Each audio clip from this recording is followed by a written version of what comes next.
There's a story of a lady, one of our clients who worked with a few years ago. She was new in sales, and she goes into this client's office. So apparently, it was more of a relationship management visit. Her boss had told her, stop by, see these clients, find out a few things, possibly opportunities for upselling and cross-selling. She gets into the office, and the man says, yes, what is it? What do you want? My friend, you don't have anything to do. You came to check on me. Get out of this place. As she was walking out, he called her back, says, come back here. He continued talking to her again. When he was done, saying all manner of things, he said, get out of my office. Immediately she heard that, she got back to the office in tears, tendered her resignation. And she says, I don't want to work in sales anymore. Hurting people hurts others. It's not commonplace to find these kind of interactions. These are extreme cases. But the whole idea of trainings like this is we want to look at the worst case scenarios and see how we can handle them and manage them a lot better. To handle rejection, there must be a certain understanding. The Bible says, with all thy getting, get understanding. Because see, without understanding, through wisdom a house is built. By understanding, it is established. With wisdom, you can start out a venture. You can join a sales team, work in an organization. You're wise enough to know you should do that. But you need to have understanding to be able to thrive and navigate your way through life, to work with people and get the kind of results you want to have with them. And the understanding is this: hurting people hurts others. It's only somebody who is hurt already that takes out that hurt and tries to hurt other people. Therefore, when you come across a prospect, in your bid to sell anything to anyone, when you come across a prospect who, for some reason, is very brash, rude, look at the person with compassion. Take the attention off you and flip it and look at the person and feel, oh, wow, hey, yeah, he's going through a lot. Who knows? See, when you put things in perspective, you will no longer feel rejected. Imagine if this person I'm talking about, this man in question, had just lost his loved ones. He had just lost his job. Or imagine if he had just realized that he had been diagnosed with a terminal disease and he was reacting that way. If you found out that that was the case, you would look at it from a different lens. So when we say hurting people hurt others, we will not necessarily see the exact hurts. But the point is that at the foundation, hurts is the reason why people act out that way. Another level of understanding you need to have is that handling rejection isn't a gift. There are no set of people who are experts in handling rejection. It's not for introverts. It's not for extroverts. It has nothing to do with personality. Handling rejection is not for a select few. It's for everyone because it's a muscle. It's a muscle that must be developed. The more you confront rejection, the more the word courage, you heard about the word courage. Courage is not the absence of fear, but courage is the ability to take action even when fear is present. So the more rejection you face, the more courageous you become. The more rejection you face, the more courageous you become. You've heard that saying that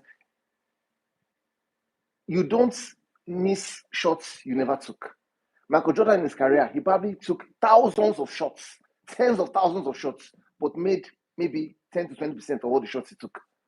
So the point is, in life, the inputs, everything you put in, and what may come out of it may not always be the same. Meaning, if you talk to 10 people, nobody may buy. If you talk to 20, nobody may buy. If you talk to 30, nobody may buy. It may be the 31st person that will buy. But do you know that what the 31st person will buy from you, it will most likely make up for what the other 30 didn't buy from you? There's a common illustration I always like to give. If you have a chisel and a hammer and a chisel, and you have a rock, and you hit the hammer, you hold the hammer, you hit the chisel into the rock. You do that 10 times, and the rock cracked on the 10th time. Which hit cracked the rock? Some people say it was the final hit that cracked the rock, because if the final hit wasn't there, the rock wouldn't have cracked. True. Some other people say every hit was part of it that made the last hit crack the rock. True as well. So the point is, without the 10th hit, the 9th hit alone would not have cracked the rock. Every hit mattered. The first hit, second hit, third hit, fourth, fifth, sixth, seventh, eighth, ninth, until the 10th one is what gave room for that rock to be cracked or to be shattered. Now, when we started hitting that rock the first time, second time, third time, was there any sign that anything was happening? There was no sign on the outside that anything was happening, but things were happening inside the rock. Things were giving way inside the rock, making it possible for the 10th hit to crack the rock. So this also tells us about life, about nature. There are some results that are produced in life that we don't really see. That's why the Bible says, in all labor, there is profit. It didn't say in all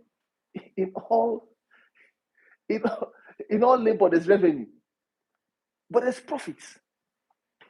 So when you hit the first time, second time, third time, fourth time, something was giving way. There is impact, but we couldn't see it. Do you know that that's how it is when you handle rejection as well? When you go prospecting, you talk to the first person, second person, third, fourth, fifth, all the way to maybe even the 30th person, and you didn't see any response. Ladies and gentlemen, every engagement to the prospect, something happened. All truth is parallel. Meaning, if you look at the dynamics of how things work in a particular aspect of life, it gives you an idea of how nature responds or how things happen in life. For example, if you plant a tree, you're not going to see any, if you're watching the plants, you're not going to see any sign that anything is happening, but you keep watching. Why didn't you stop watching and say, oh, it's not growing, so let me stop watching? Why did you keep watching? And you watered for 30 days. Why? Because you had the knowledge, you had the understanding that as you're watching the plants, the roots were growing under. The roots were growing under, but you didn't see the roots. When it comes to rejection as well, as you are engaging prospects, talking to them, it's like you're watching. You're not seeing any sign that anybody is responding. But if you stop, you will never get to the close. The more better you become at handling rejection, the better your sales results will be. And the more sales you make, the smaller your conversion rates will be. Let me tell you what's conversion rate. What's conversion rate? Conversion rate refers to the number of people you speak to before a sale takes place. So if you speak to 30 people and you make a sale, what will happen is the next time you're going to go to the next 30 people, hoping that at least if you stop to the next 30 people, you make another sale, it most likely will be shorter. This time, it may be 25. The other time, it may be 20. It may not be like that for everybody, because some people, when they go through rejection, they don't really reflect on what they learned from the past experience. Maybe they're not even communicating value correctly or taking the right steps. And that's why training like this is important. Because for some people, after they've engaged 30 people and they've closed the sale, the next time they're going to make another sale, they'll probably engage 40 instead of less. The next time, maybe even more. Then subsequently, it starts to reduce. The point is, eventually, it must reduce. The same way, eventually, the rock must crack. The same way, eventually, the roots must finally get established enough for it to start to grow. Things grow downwards first before they grow upwards. If you go to the gym and you start to exercise, will you start to see muscles immediately? No. First month, second month, you're working out, but there may be no physical change on the outside. But is something happening? Yes. Things are growing downwards. This means you require faith to be a salesperson. You need faith. You need to be able to walk by faith and not by sight. You have to trust that, hey, this profession, I'm not the first person in it. Other people have come into this profession before me and have done well. Focus on the activities you need to do. If you do the activities, the results will take care of themselves. If you're playing tennis, lawn tennis, if you're always looking at the scoreboard, it will affect your game.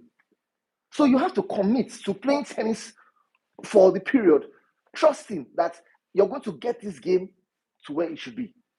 There's a quote that says, the person who enjoys walking will always go farther than the person who enjoys the destination. The person who enjoys walking will always go farther than the person who only enjoys the destination. So focus on the activities. What are the things you have to do? Because if you focus on the activities, you will get improved to be able to sell to anyone. You will become a master in being able to handle rejection, because you only handle rejection by confrontation, not by hoping that you handle rejection. If you sit in your house and don't go to the gym, will you grow muscles? No. If you sit in your house and don't go and engage prospects, will you handle rejection? No. That's how life is. There is some element of difficulty that has been put in things for us to get results.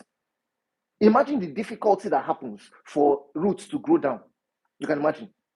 Imagine it is pushing against rocks, soil, debris, pushing through before it can start to show. That's just how life is. You push through. Look at the effort it takes for a plane to take off. Look at the effort. Science has shown that when a rocket is trying to leave the surface of the earth, almost 90% of the fuel consumption is gone. Most of the efforts of a rocket is in the launch. So there is effort.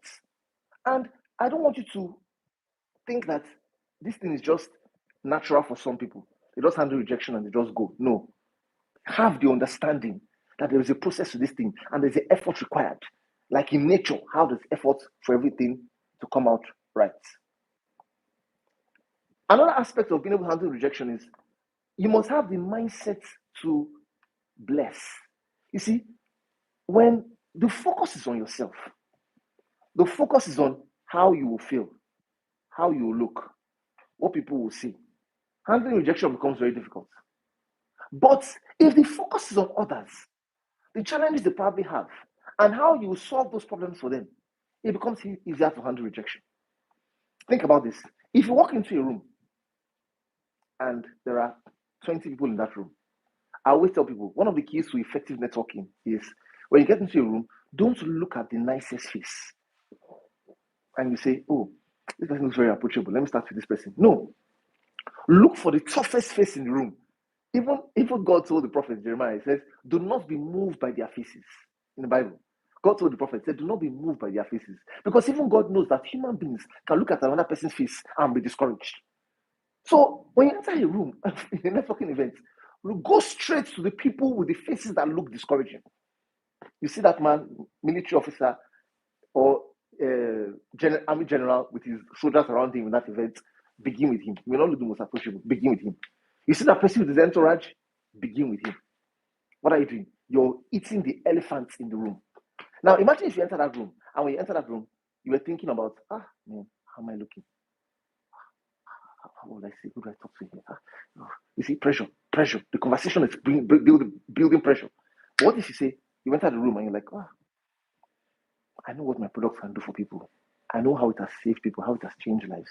And you're checking, who can I help today?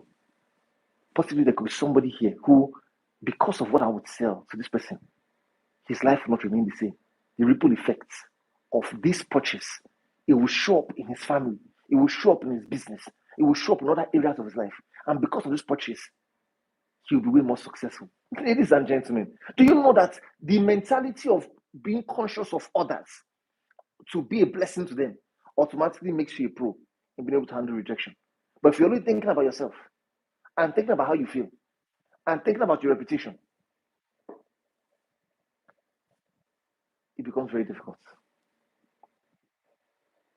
So there are things you must do now to be able to build the right confidence to handle rejection. I'm going to take you through 4 things you can do to become a pro in handling rejection. And this will boost your self-confidence. You must boost your self-confidence. You see, if you don't prep yourself, I remember as a student many years ago, there was a lady who came to me and she said, she was going on holiday. I'm just trying to show you why you must prep yourself to handle rejection. She was going on holiday. And I gave her some audio programs. These were the days of audio tapes. And some of you may not really know what audio tapes are, but it's fine. These are the days of audio tapes. And I gave her some of them, about 4 of them. And I said, every day, listen to these audio tapes. It was my pastor in church. Listen to them. So during the holiday, he was listening to them. How did I know? When those days, we didn't really have mobile phones to engage each other while we were on holiday. New semester, I saw her and I said, how are you? How was the holiday? She said, fine. Did you listen to those tips? He said, yes, they really helped her. Then she shared with me a story. He said her aunts used to speak curse words to her. Curse words. Very negative words. Before then, she used to always feel bad and cry. But because she was listening to those audio programs, and in those audio programs, there were affirmations that had to be said. She would say those things to herself. Because she was listening to them, what happened was every time the auntie spoke to her, she would say she wouldn't even feel it. It was like there was a shield that was receiving the curses from her. She wouldn't even feel bad. She would just continue doing what she was doing. Not being rude, but at least the auntie wouldn't see her crying. Until one day, the auntie got into her room, seized those her tips. The next day, she just said, I don't know what's the next day, but a few days later, back to the curses and the insults, she just said, "You're stupid." She said she broke down and started crying. She said she later realized that those audio programs she was listening to, those affirmations she was saying, were the things that were shielding her from those curses. Ladies and gentlemen, to boost self-confidence, to be able to handle rejection as a salesperson, one thing you must practice is what we call affirmations. Affirmations. What you say to yourself every day. There are things you must say to yourself every day to boost your confidence. Based on scientific research, science has proven that between the ages of 0 to 7, when a child is born, the child is like a blank slate and experiences what science calls hypnosis.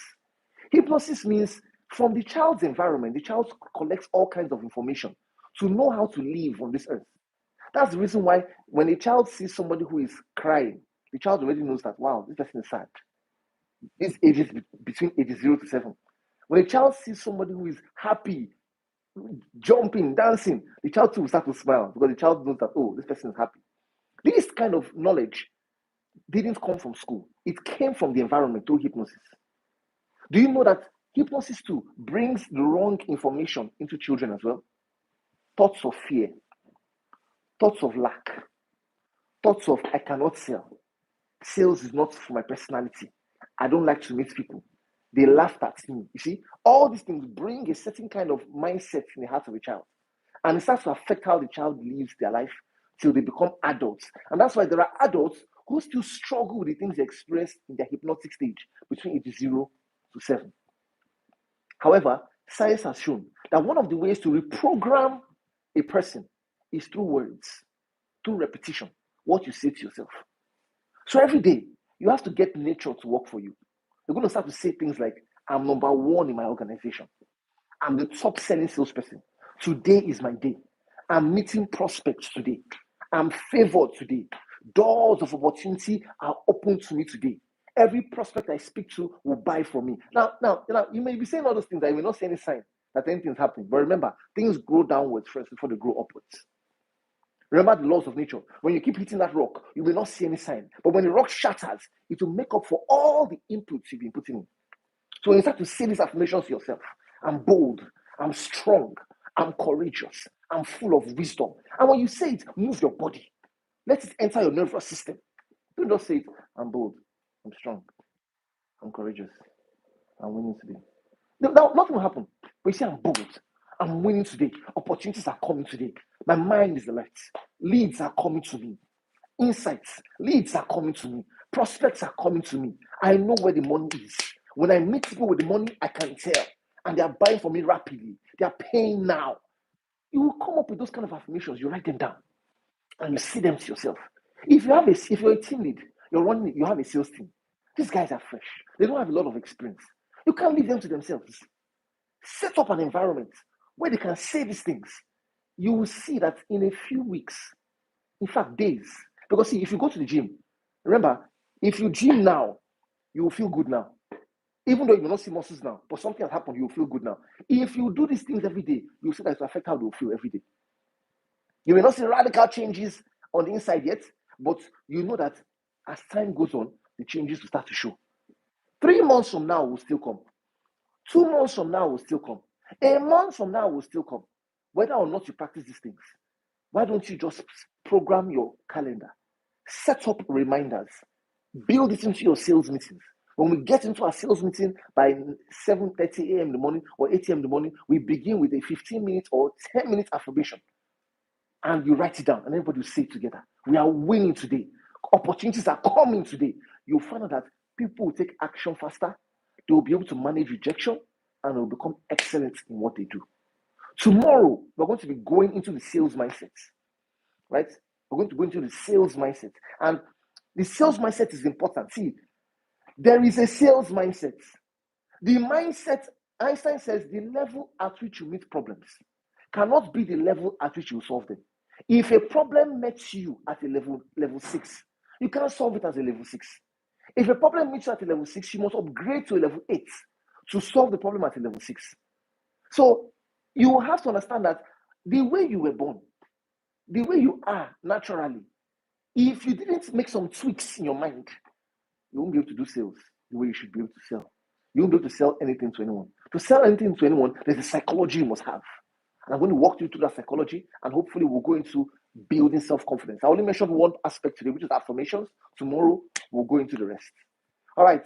I love you so much. Thank you so much for joining. Please remember to like, subscribe to our channel. Please share this video with others so that they can join us for these sessions as well. I believe that they've been of help to you, and you continually see a lot of improvements in all that you do. Please, if you have any questions, I love to answer questions. In fact, you'll be amazed how I love them. Please ask as many as you want to ask. I will surely respond to you exactly and help you get the solutions you desire. Thank you so much for joining. I'll see you tomorrow. God bless.